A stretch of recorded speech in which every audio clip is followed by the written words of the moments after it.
The clean tech industry has grown by 20.56% globally in the past year, reflecting a growing interest in meeting sustainability goals. But how are startups thriving in this market so far? We have Dr. Mark Shmulevich from Aloniq to tell us more. Dr. Mark, what's the state of clean tech startups? Are we seeing more startups engaging in ESG solutions? Definitely. We're seeing more and more startups, and we're seeing that the investment amounts in the clean tech space are going up.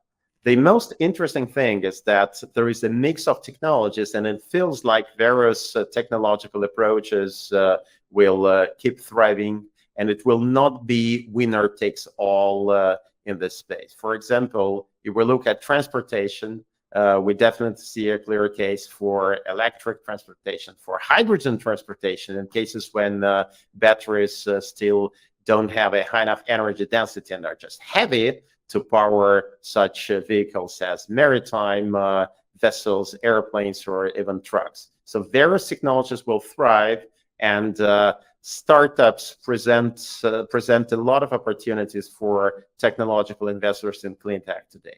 But how does this work? Can you explain how clean tech startups help companies and markets globally meet net zero goals? Yes, of course. There are several areas where they contribute, primarily with bringing in new technologies that help us achieve net zero goals.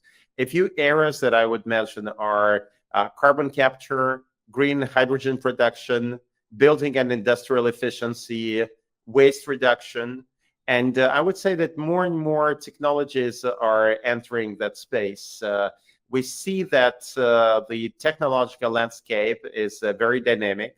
So those technologies that seemed to be a dream just 5 years ago might be 10 years away from a grid right now, like fusion.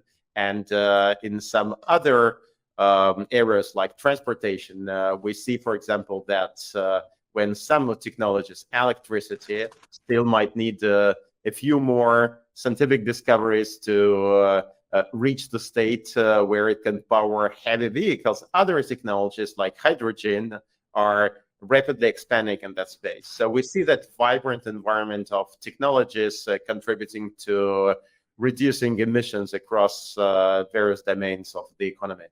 Let's also talk about the setbacks, Dr. Mark. What key challenges do startups face in the clean tech landscape today, and will there be any workaround for these? That's a great question. There are several challenges that startups face in the clean tech space. I will name a few. First, the majority of projects are really capital intensive. And if you look at that space from the investor point of view, you try either to uncover the projects that are less capital intensive, or you want to see that very, very clear rope ladder to the future capital stack, which usually means getting to the point when the company can attract debt financing faster. Another challenge is that there are a lot of grants that go into the startup space in the clean tech, but what you really want to see as an investor is that these grants are for launch support, but not for life support. These are the main challenges in the business model that startups should overcome these days. Thank you so much for your time today, Dr. Mark. Thank you. Once again, that was Dr. Mark Shmulevich, speaker at Singapore FinTech Festival Insights Forum and Managing Director at Aloniq. For more news, visit asianbankingandfinance.net.